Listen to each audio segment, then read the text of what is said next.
land of origins. Africa was never empty. It was the cradle of humanity. From the Nile to the Great Rift Valley, civilizations rose, planting the seeds of knowledge, culture, and invention. Here, iron was first smelted, pyramids reached the skies, and wisdom was etched into stone. This was not wilderness. It was the birthplace of human brilliance, a land where science, medicine, and architecture grew long before the world even dreamed of them. Africa is not where history began to be written. It is where history itself was born. Empires of gold and wisdom.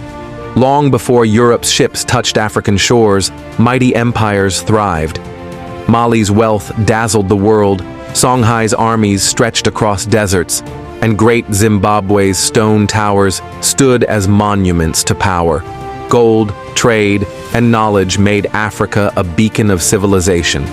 When Mansa Musa journeyed to Mecca, he carried not only treasure, but the image of Africa's unmatched glory.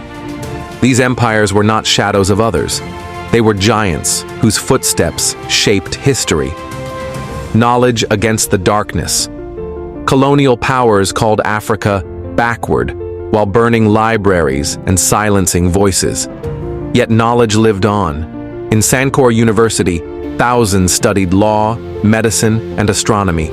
African minds charted the skies, healed the sick, and preserved wisdom through generations. The truth was hidden, but never destroyed. These were not forgotten whispers. They were flames of knowledge kept alive in silence, waiting for their time to rise again. Africa rising. Today, Africa remembers. From Accra to Addis, Lagos to Johannesburg, the spirit of ancient greatness breathes again. Innovation, art, and pride surge like a mighty river, unbroken by time. The world now looks back in awe, realizing Africa was never waiting to be discovered. Africa was always leading, teaching, and inspiring. The story is not one of loss, but of resilience, brilliance, and glory. Africa is not rising. Africa has always risen. Like, comment, share, and follow me for more Africa and beyond.